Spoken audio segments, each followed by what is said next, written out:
Sarah Martinez had always been different from the other girls in her small Texas town. While her classmates were thinking about prom dresses and college parties, she was dreaming of serving her country. Her father, a Vietnam veteran, had filled her childhood with stories of honor, duty, and sacrifice. When she announced her intention to join the Navy, the reactions were mixed at best. "Girls don't belong in the military," her high school guidance counselor had said, shaking his head. "Maybe consider nursing or teaching instead." But Sarah's mind was made up. She had researched everything about Navy boot camp, the physical requirements, and the mental challenges she would face. What she hadn't prepared for was the level of harassment she would encounter from her fellow recruits. Boot camp at Great Lakes Naval Station was brutal for everyone, but for Sarah it felt like she was fighting two wars. The physical training was demanding, but manageable. She had spent months preparing, running miles every morning and doing hundreds of push-ups and sit-ups. What nearly broke her wasn't the exercise or the drill sergeants shouting, it was her bunkmates. "Look at the wannabe soldier girl," sneered Jessica, a tall blonde from California who seemed to take pleasure in making Sarah's life miserable. "Thinks she's tough because she can do a few push-ups." The other girls would giggle and whisper whenever Sarah walked by. They called her names, hid her gear, and made sure she felt isolated and alone. During meal times, Sarah often found herself eating alone while the other recruits formed their own groups. She tried to focus on her food and ignore the pointing and laughter from nearby tables. "She probably thinks she's going to be some kind of hero," one girl said loud enough for Sarah to hear. "Reality check, this isn't a movie." The breaking point came during a particularly difficult week of training.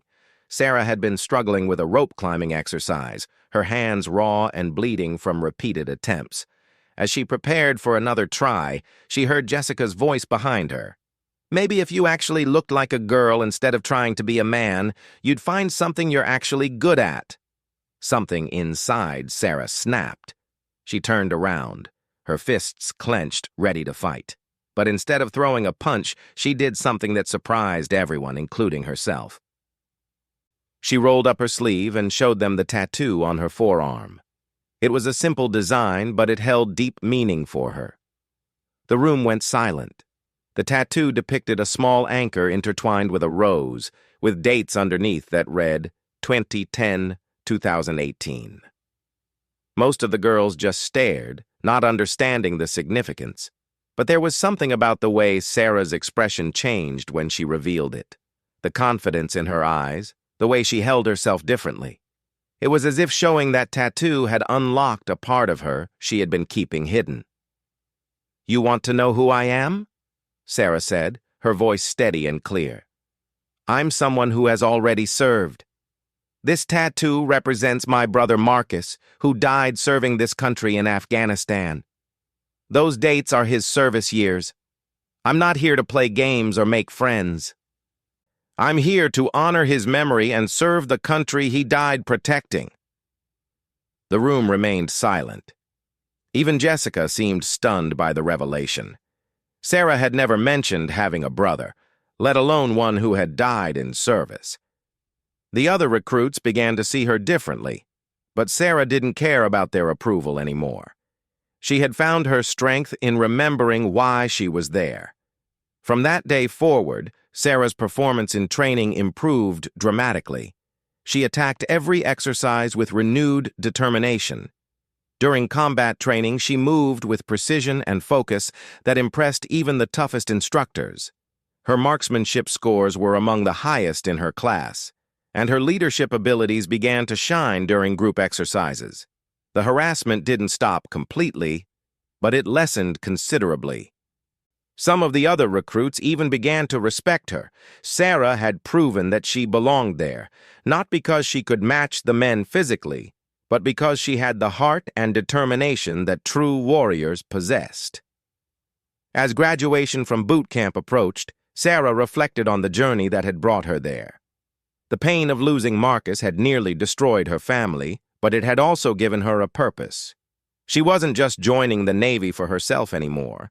She was carrying his legacy forward, proving that the Martinez family's commitment to service hadn't died with him. The night before graduation, Sarah sat on her bunk polishing her boots and thinking about what lay ahead. She had requested assignment to a special operations support unit, knowing it would be challenging and potentially dangerous. Her instructors had recommended her for advanced training, recognizing something special in the quiet girl from Texas who had overcome so much adversity. Little did Sarah know that her real test was still to come. The skills and mental toughness she had developed during boot camp were just the beginning. In a few months, she would find herself in a situation that would test everything she had learned, and the significance of her tattoo would take on an even deeper meaning than she could have imagined.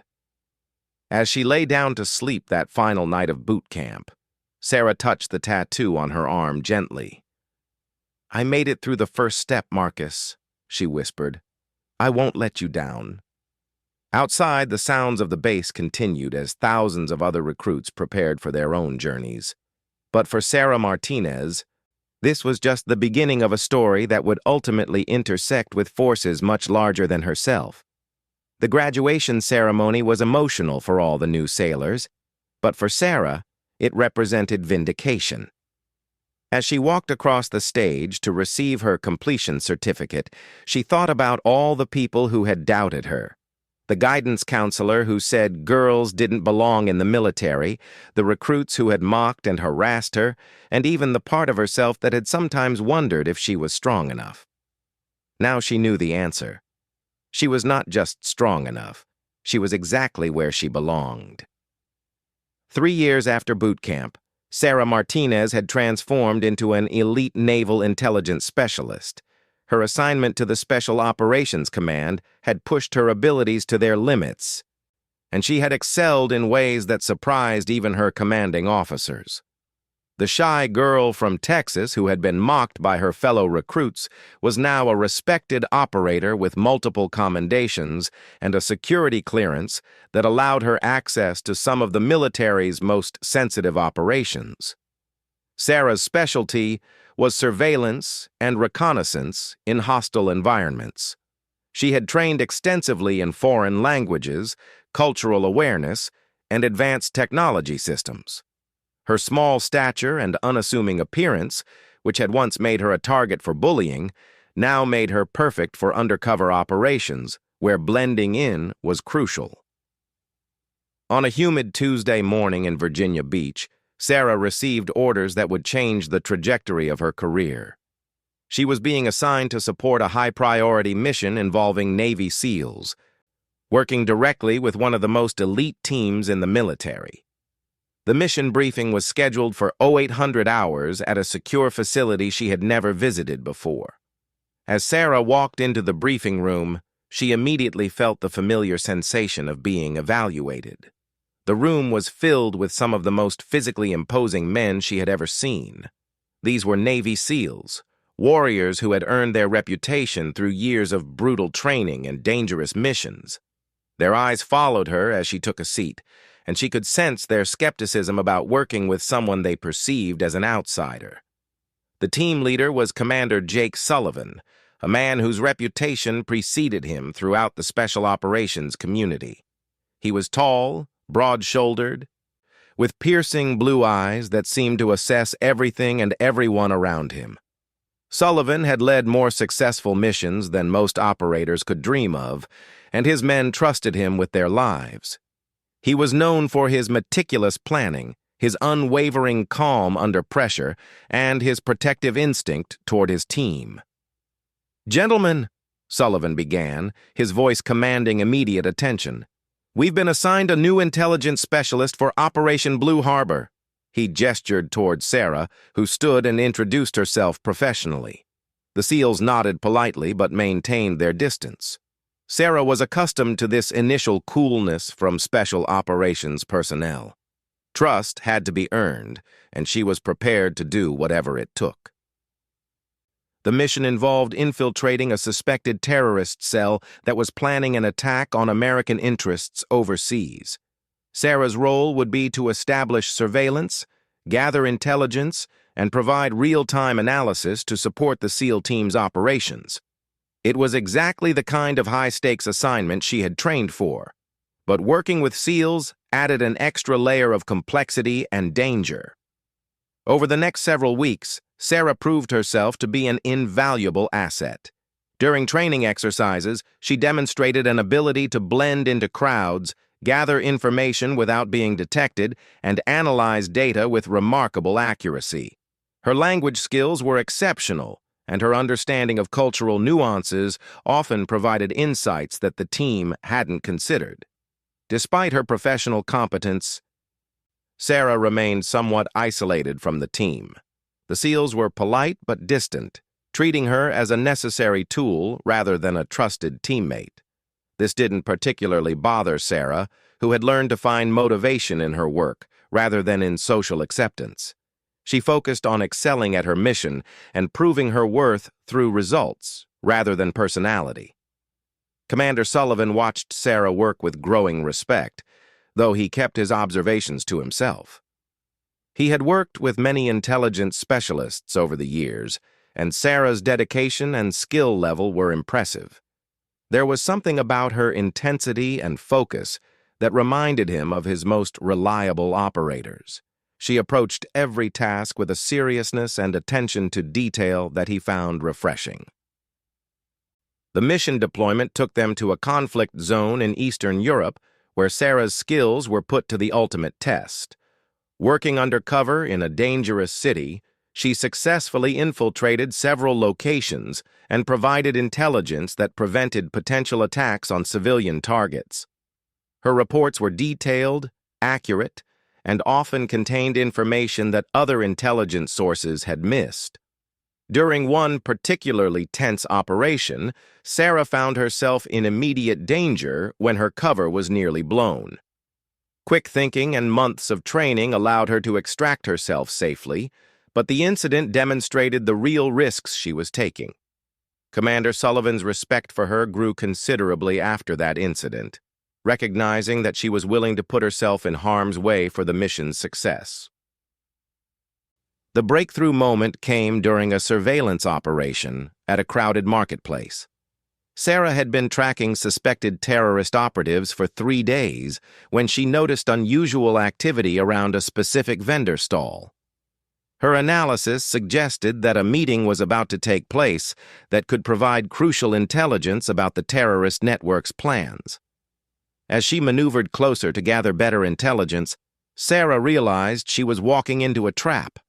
The suspects had identified her and were moving to surround her position. In a split-second decision, she activated her emergency beacon and prepared to defend herself. Within minutes, Commander Sullivan and his team had responded to her location, but the situation was rapidly deteriorating.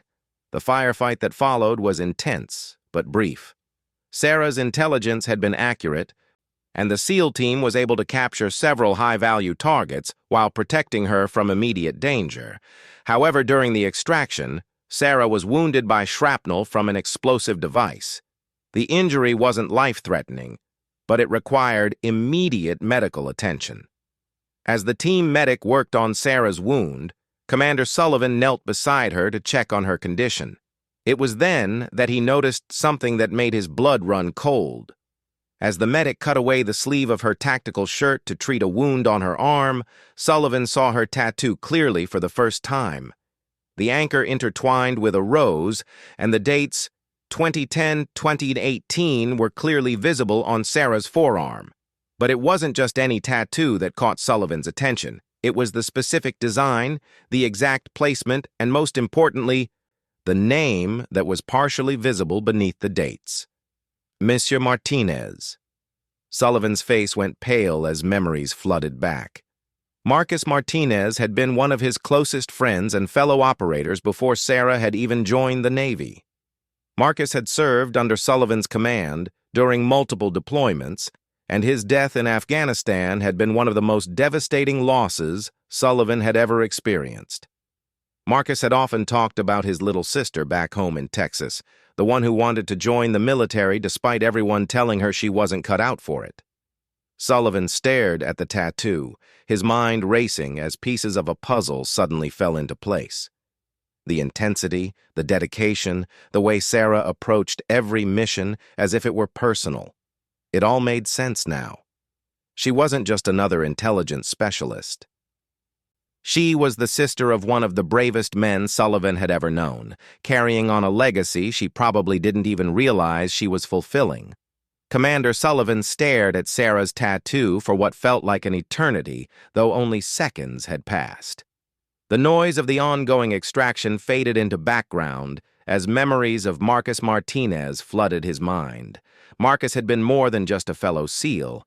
He had been Sullivan's closest friend, his confidant, and the best operator Sullivan had ever served alongside. Sullivan remembered countless conversations where Marcus had talked about his family back home in Texas.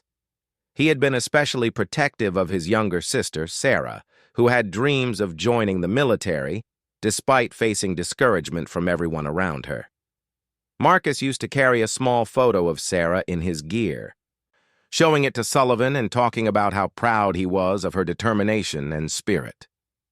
"Sir, we need to move," the team medic said urgently, bringing Sullivan back to the present moment. "Her wound is stabilized, but we need to get to the extraction point." Sullivan nodded, his training overriding his emotional shock. The mission came first, always. But as they moved toward the helicopter landing zone, his eyes kept returning to Sarah. She was conscious and alert despite her injury, still analyzing the intelligence they had gathered and ensuring nothing important had been overlooked. Her dedication was exactly what Marcus had always described. During the helicopter ride back to base, Sullivan found himself studying Sarah's face, looking for resemblances to his fallen friend. The same determined jawline, the same intense focus when concentrating on a task. How had he not seen it before? But then again, Martinez was a common name, and Sarah had never mentioned having a brother in the military, let alone one who had served with SEALs. Back at the medical facility, as Sarah received treatment for her wounds, Sullivan made a decision that went against his usual protocol. Instead of filing his standard mission report and moving on to the next assignment, he decided to research Sarah's background more thoroughly. What he discovered made the connection even more profound. Sarah Martinez had enlisted in the Navy exactly 6 months after her brother Marcus had been killed in action in Afghanistan. Her performance records showed exceptional dedication and an almost obsessive commitment to excellence that went beyond normal military professionalism. She had volunteered for every dangerous assignment and had consistently exceeded expectations in ways that suggested she was driven by something deeper than career ambition. Sullivan also discovered that Sarah had specifically requested assignment to special operations support roles, despite having options for safer, more comfortable positions. Everything about her career path indicated she was trying to follow in her brother's footsteps, though she had never explicitly stated this motivation in any of her personnel files. The next morning, Sullivan visited Sarah in the medical bay. She was sitting up in bed, reading intelligence reports despite her doctor's orders to rest. When she saw him enter, she immediately tried to stand at attention, but he waved her back down. "How are you feeling, Martinez?" he asked, taking a seat beside her bed. "Ready to get back to work, sir," she replied automatically. "The intelligence we gathered yesterday needs to be processed, and I've identified several leads that could be crucial for follow-up operations." Sullivan studied her for a moment before speaking again. "Tell me about your tattoo," he said quietly. Sarah's expression changed slightly, a flicker of surprise and something else, perhaps vulnerability, crossing her face. She had grown accustomed to people asking about the tattoo, but there was something different about the way Commander Sullivan had asked the question. "It's for my brother, sir," she said simply. "Marcus Martinez. He was killed in Afghanistan in 2018. Sullivan felt his breath catch in his throat. After all these years, after all the missions and all the loss, he was sitting across from the sister of one of the best men he had ever known. "Tell me about Marcus," he said, his voice softer than Sarah had ever heard it. Sarah looked at Sullivan with surprise. Most commanding officers didn't ask personal questions, and they certainly didn't show this kind of interest in their subordinates' family histories. But something in Sullivan's tone made her feel safe to share. "Marcus was everything I wanted to be," Sarah began, her voice filled with emotion she rarely allowed others to see. "He was brave, dedicated, and he truly believed in serving something greater than himself. When I was growing up, everyone told me that girls couldn't be soldiers, that I should find something more appropriate to do with my life. But Marcus always told me that if I wanted to serve, if I really wanted it, then I should never let anyone stop me." Sullivan listened intently as Sarah continued. "When he was killed, I felt like my world had ended. But then I realized that the best way to honor his memory was to continue the work he had started, to serve the country he died protecting." "Marcus talked about you," Sullivan said suddenly, causing Sarah to look up in shock. "He talked about you a lot, actually. He was so proud of your determination, your refusal to give up on your dreams despite everyone telling you that you couldn't do it." Sarah stared at Sullivan in disbelief. "You knew Marcus?" Sullivan nodded, his own emotions now visible in his expression. "Marcus Martinez was my best friend and one of the finest operators I ever had the privilege to serve with. He saved my life more times than I can count, and his death was one of the hardest losses I've ever experienced." The revelation hung in the air between them as Sarah processed what she was hearing. All this time, she had been serving under the command of someone who had known and respected her brother, someone who had been there during Marcus's final deployment. "He used to carry a photo of you," Sullivan continued. "He was always talking about his little sister back home who wanted to join the Navy. He said you were the toughest person he knew, even tougher than most of the SEALs he worked with." Tears began to form in Sarah's eyes as she heard these words. For years, she had felt like she was carrying Marcus's memory alone, that no one else truly understood what he had meant to her and to the world. To discover that her own commanding officer had known and respected Marcus felt like a gift she had never expected to receive. "I wish I had known sooner," Sullivan said. "I would have understood so much more about who you are and why you do what you do. Marcus would be incredibly proud of the operator you've become." Over the following weeks, the relationship between Sullivan and his team changed dramatically. With the knowledge of Sarah's connection to Marcus, Sullivan began to see her not just as a skilled, intelligent specialist, but as the continuation of a legacy he had helped to build. The other members of the team, learning about the connection, also began to treat Sarah differently, not as an outsider, but as family.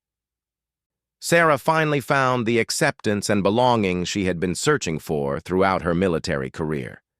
She was no longer just trying to prove herself worthy of serving alongside elite operators. She was recognized as someone who already belonged, who had earned her place through bloodline, dedication, and proven performance. The mission that had brought them together was ultimately successful, with the intelligence Sarah had gathered leading to the disruption of multiple terrorist plots. But for Sarah and Sullivan, the real victory was the discovery of their shared connection to Marcus Martinez, a man whose influence continued to shape and inspire those who had known him. As Sarah continued her recovery and prepared for future assignments, she felt a sense of peace she hadn't experienced since Marcus's death. She was no longer carrying his memory alone. She was part of a brotherhood that understood and honored what Marcus had represented, and she finally knew that she belonged exactly where she was,